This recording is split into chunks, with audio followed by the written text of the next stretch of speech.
Bismillahirrahmanirrahim. Assalamualaikum warahmatullahi wabarakatuh. Selamat datang, selamat berjumpa lagi di podcast kesayangan kita di kajian entrepreneur syariah, yaitu sebuah ruang dan waktu bagi kawan-kawan semua, bagi sobat entrepreneur syariah. Untuk apa?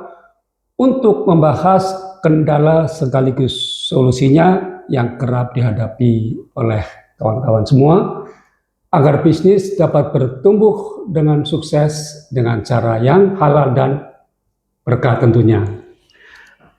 Bersama saya, Bambang Yanse, seperti biasa saya ditemani oleh sahabat saya, Mas Hamid Surya, STMISY. Assalamualaikum, Hamid. Waalaikumsalam warahmatullahi wabarakatuh. Sehat kabar? Alhamdulillah baik. Keluarga sehat semuanya? Alhamdulillah baik. Alhamdulillah. Sobat Entrepreneur Syariah, ada kalimat mengalah untuk menang. Itu kedengarannya seperti klasik itu ya. Atau orang Jawa itu dengan kata lain suka begini nih. Wani ngalah luhur wakasane. Itu orang Jawa. Pepatah itu sepertinya sudah jarang sekali kita dengar. Yang akrab di telinga kita sekarang ini itu harus agresif, harus kreatif, harus inovatif, kemudian harus dominan, kuat, tahan banting, dan seperti itulah kira-kira. Nah, mungkin kata-kata itu sekarang yang akrab di telinga kita, khususnya di dunia entrepreneur. Lalu, bagaimana dengan sobat entrepreneur syariah? Apa iya kalau kita mengalah itu artinya selalu kalah, atau mengalah justru sebaliknya merupakan suatu strategi di dalam bisnis yang masih sesuai dengan syariah. Nah, mari kita mulai bedah pembicaraan kita, diskusi kita di podcast kali ini dengan tema seni mengalah mewujudkan bisnis agar berkah. Mas Hamid, kalau kita mendengar kata mengalah gitu ya, sebagaimana orang mungkin menganggap itu suatu kelemahan dalam bisnis. Ada sebagian orang mengatakan kita tuh mental tempe, ada sebagian orang mengatakan kita kalah sebelum bertanding. Waduh, ya kan? Ya. Nah, ini bagaimana nih Mas Hamid ini dipandang dari perspektif ekonomi syariah? Pak Bambang dan Sobat Entrepreneur Syariah, dalam perspektif ekonomi syariah, mengalah itu bukan dipandang sebagai kelemahan, tetapi bentuk kedewasaan, pengendalian diri, dan upaya menjaga kemaslahatan. Sikap mengalah dapat menciptakan rasa kepercayaan dari customer maupun dari investor maupun dari supplier gitu, menjaga ukhuwah serta menghindarkan konflik. Banyak konflik terjadi hanya karena kesalahan komunikasi yang pertama. Terus yang kedua, ego yang terlalu tinggi. Padahal sebenarnya hanya salah komunikasi. Oh gitu. Begitu ya, sehingga kalau kita sudah berposisi mengalah dulu, komunikasi akan bisa berkembang dengan baik, sehingga miskomunikasi yang sering terjadi bisa dihindarkan. Rasulullah SAW dalam hadisnya menyampaikan bahwa orang kuat bukanlah yang menang dalam bergulat, tetapi yang mampu mengendalikan dirinya ketika marah. Selain itu, Allah juga berfirman dalam surah Ali Imran ayat 159. Maka disebabkan rahmat dari Allah engkau berlaku lemah lembut terhadap mereka. Kiranya engkau bersikap keras dan berhati kasar, tentulah mereka menjauh dari sekitarmu. Nah, oleh karena itu di dalam ekonomi syariah, kemampuan mengalah itu menjadi tempat, menjadi wasilah, menjadi alat untuk apa? Untuk menjaga supaya stakeholder yang ada di sekitar kita, yang ada di dalam sekitar bisnis kita, itu tidak menjauh. Apapun masalahnya. Apapun masalahnya ya. Waduh, Sobat Trader Syariah. Ini suatu pandangan yang menarik ya. Ternyata mengalah justru menunjukkan karakter seorang entrepreneur menurut sahabat kita ini ya. Nah, Mas Hamid nih, kepada siapa saja seorang entrepreneur syariah itu perlu siap-siap untuk mengalah? Pak Bambang, tadi saya nyampaikan bahwa dalam bisnis itu kita pasti punya stakeholder. Stakeholder adalah orang yang berkepentingan terkait dengan bisnis kita. Okay. Nah, sehingga ada 4 kelompok utama. Yang pertama tentunya customer kita. Terus yang kedua karyawan kita yang mengoperasikan bisnis kita sehari-hari. Terus yang ketiga supplier atau vendor gitu ya. Atau vendor. Oke. Dan yang ketiga tentunya investor yang membantu kita dalam menyiapkan modal atau dana yang diperlukan. Oke. Mas Hamid, mari kita mulai bedah ya, mulai dari poin 1 ya, customer. Dalam dunia bisnis ya, itu komplain pelanggan sering menjadi makanan sehari-hari yang terkadang sampai viral di medsos. Iya kan? Ya, zaman medsos misalnya sekarang. Iya, kan bikin kita was-was itu kan, takutnya dia lari misalnya. Nah, ini bagaimana sebaiknya nih seorang entrepreneur itu menyikapi masalah ini? Ya. Memang Pak Bambang, ketika customer itu komplain. Kalau statistiknya itu sebenarnya agak lebih sering itu komplainnya karena kekeliruan pemahaman dari customer. Tapi meskipun demikian, Sobat Trader Syariah jangan sampai dalam posisi, oh aku yang benar, kamu yang salah. Terlalu kaku ya? Ya, jadi yang pertama Sobat Trader Syariah posisinya harus mengalah dulu. Layani komplain customer dengan baik, dengarkan secara empati, ya, sehingga keluar nih unek-uneknya. Kalau sudah keluar unek-uneknya, baru kita menyampaikan terkait dengan permasalahannya customer tersebut dan solusi yang kita siap berikan. Nah, dengan demikian maka customer experience atas pelayanan kita yang seperti tersebut tadi bisa menjadi lebih baik. Terkait dengan karyawan, seringkali pemilik usaha, ya kan, owner atau pimpinan perusahaan lah, itu sering merasa lebih benar, ya kan? Ya, lebih jago juga. Lebih jago, lebih superior lah gitu kan, karena dia yang berkuasa misalnya gitu. Sehingga cenderung begini nih, meskipun si karyawan itu telah memberikan sumbangsi pemikiran untuk kebaikan perusahaan itu sendiri, tetapi ujung-ujungnya tuh akhirnya bisa menjadi debat kusir atau perang diplomasi. Seorang owner nggak mau kalah dong.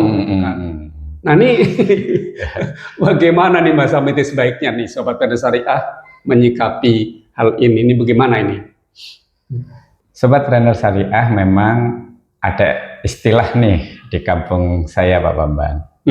Jadi the power can be corrupt.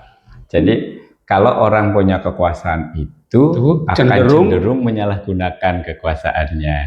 Demikian juga Sobat Trader Syariah nih, ketika memiliki usaha punya karyawan, jadi dia merasa nih berkuasa atas karyawannya. Nah, justru dalam posisi seperti ini kita harus lebih mengalah lagi sebenarnya Pak Bambang. Karena apa? Yang sehari-hari menghadapi customer, menghadapi supplier, itu kan karyawan itu sendiri atau memproses produksinya itu sendiri gitu ya. Nah, itu kan karyawan, sehingga day to day-nya mereka lebih mengetahui Ya. dinamika. Nah, Ya. di dalam bisnis ini yang paling penting itu dinamika. Ketika kita memahami dinamika secara tepat, maka kita akan bisa merespon dengan baik. Respon itu adalah keputusan, walaupun nanti keputusannya tetap di Sobat Trainer Syariah sebagai pemilik usaha. Gitu. Tidak ada salahnya Sobat Trainer Syariah itu mau mendengarkan. Jadi sedikit mengalah, mau mendengarkan karyawannya supaya informasi yang didapat oleh Sobat Trainer Syariah itu benar-benar up to date. Karena karyawan yang setiap hari berhadapan dengan customer, mengoperasikan perusahaan, sama setiap hari berhubungan dengan supplier. Ya. Nah, kemudian yang kedua yang sering kali terjadi juga, itu karyawan pasti biasanya akan bersuara ketika dalam tanda petik hak-haknya itu tidak tertunaikan dengan baik. Betul. Misalkan pada saat kita merekrut mereka, kita menjanjikan bonus kalau performansinya sekian atau jauh melebihi target gitu. Tapi kadang-kadang ketika itu terjadi, kita suka lupa nih, pemilik perusahaan itu kadang-kadang suka lupa, abai.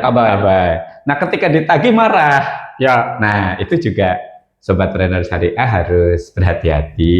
Nah, ketika suara-suara karyawan dalam posisi seperti itu, tidak ada kata lain yang bisa saya sampaikan kecuali Sobat Trainer Syariah harus menghadapi itu dengan mindset, dengan hati lapang. Nah, dari situ baru silahkan Sobat Trainer Syariah mengambil keputusan yang terbaik sesuai dengan kaidah-kaidah dan aturan-aturan yang sudah disepakati bersama. Nah, sekarang begini Mas Hamid, beberapa kolega memiliki pengalaman sebagai supplier atau vendor lah gitu ya. Ketika ada pesanan yang diburu-buru agar cepat selesai atau cepat terkirim. Namun sebaliknya nih, ketika sudah jatuh tempo pembayaran sampai capek menagihnya, dijanjin besok lah, lusa lah, ya kan? Iya memang. Kiro mundurnya juga nggak kompromi dong. Nah ini bagaimana akibat bagi Sobat Trainer Syariah gitu ya, apabila menerapkan hal seperti ini kepada supplier atau vendor atau mitra. Nah ini gimana nih Mas Hamid? Ya Pak Bambang, itu memang kadang-kadang orang suka lupa nih. Lupa atau abai ini? Ya, seperti itulah kira-kira ya. Tapi intinya sih gini Pak Bambang. Jadi kalau Sobat Trainer Syariah itu menghargai supplier, walaupun dalam tanda petik dia memesan kepada supplier, kemudian dia yang membayar, tapi hendaknya Sobat Trainer Syariah itu memandang supplier itu sebagai mitra yang setara. Bukan ini mah aku yang bayar maka aku bebas nyuruh-nyuruh gitu. Kalau bisa kasih order, kalau bisa kasih order terus ngejar-ngejar gitu kan, giliran bayar dikejar-kejar diam aja. Tapi biasanya gini Pak Bambang, mungkin yang tadi Pak Bambang cerita temannya Pak Bambang misalkan jadi supplier dan diperlakukan seperti itu. Nextnya apa mungkin dia masih mau menerima order dari perusahaan yang dia supply? Kan pasti akan pelan-pelan mundur. Oh iya, ya kan? Nah, padahal itu akan menjadi PR nih. Kan kita harus nyari supplier baru. Betul. Ya kalau supplier barunya dapat yang sebaik itu, kalau ternyata jadi tidak lebih baik, gimana? Jadi kualitas produk kita jadi menurun yang kita berikan ke customer. Padahal kalau kita bicara produk, kita kan harus melihat 3 hal. Kualitas dari produk itu sendiri, kemudian delivery time-nya, sama kesesuaian dengan spesifikasi yang kita tawarkan dengan customer. Nah, yang ketiga terkait dengan cost. Nah, Kalau kita berganti-ganti supplier, itu akan jadi masalah juga buat kita. Ya. Nah, sehingga kalau kita berniat baik, kita bisa mengalah dengan customer, walaupun tetap profesional, bentuk mengalahnya bisa jadi kita membayar lebih cepat. Ya nggak Pak Bambang? Betul, ya, ya. Kalau supplier semangat, tadi quality, cost, and delivery dari supplier juga akan lebih baik. Otomatis produk kita juga akan bisa lebih baik terkait QCD-nya tadi. Ya. Ini terkait dengan investor atau teman kongsi kita ya. Nah ini balik lagi nih pertanyaan saya itu, bagaimana nih Sobat Trader Syariah mesti bersikap? Ya, memang kalau dengan investor itu biasanya justru Sobat Trader Syariah nih yang dalam posisi tertekan. Nah, karena biasanya investor itu merasa aku nih yang punya duit, iya, gitu kan? Ikut ngatur. Jadi ikut ngatur. Nah, dalam posisi hal ini mungkin posisinya jangan juga dihadapi dengan keras. Artinya pasti Sobat Trader Syariah punya prinsip karena ide bisnisnya, kemudian bagaimana cara mengelolanya itu harus benar. Nah, ketika itu diintervensi, gitu ya, kita boleh defensif, kita boleh menolak untuk investor ikut campur tangan di dalam operasional. Tetapi bisa kita sampaikan dengan bahasa yang baik. Kita ajak bertemu, kita diskusi ngobrol, kita sampaikan analisis pro cons-nya. Kalau kita melaksanakan ide kita sendiri atau kalau kita mengadopsi ide dari investor. Saya yakin kalau kita bisa meyakinkan seperti itu, pasti investor juga akan memahami keputusan yang akan kita ambil. Masya Allah. Ternyata Sobat Trader Syariah, mengalah demi menjaga hubungan baik dengan customer, karyawan, supplier atau vendor, ya, maupun dengan teman kongsi kita atau partner usaha, itu ternyata dapat menciptakan kepercayaan, keharmonisan, dan keberkahan dalam usaha.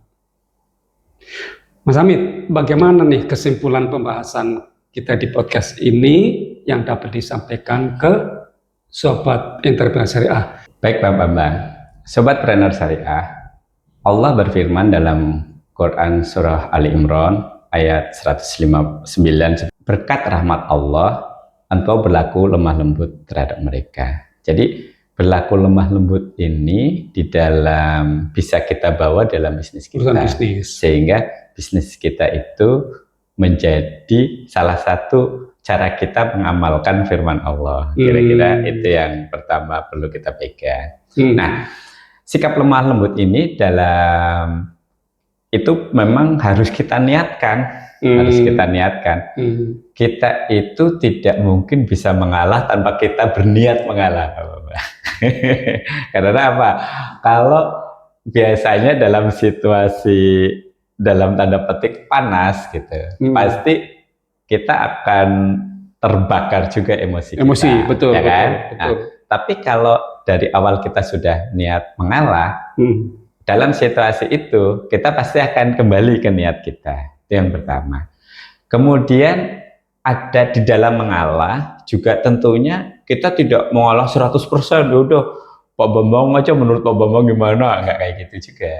Nah, jadi di dalam mengalah kita juga tetap punya patokan prinsip-prinsip syariah yang kita pegang dalam menjalankan bisnis kita. Sehingga mengalah itu perlu seni ternyata Pak Bambang.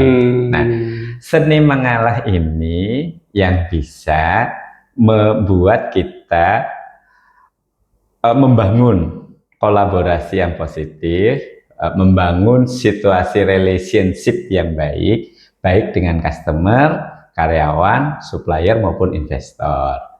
Nah, demikian kira-kira kesimpulannya Pak Bambang. Semoga Sobat Trader Syariah semua selalu sukses dalam menjalankan bisnis dan meningkat juga iman serta takwanya. Amin, amin. Amin.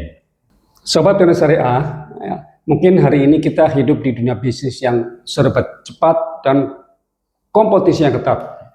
Tetapi di tengah semua itu ya, ternyata ada satu nilai yang tetap relevan, yaitu kemampuan untuk rendah hati, mendengar dan mengalah demi mendapatkan kebaikan yang lebih besar. Ya.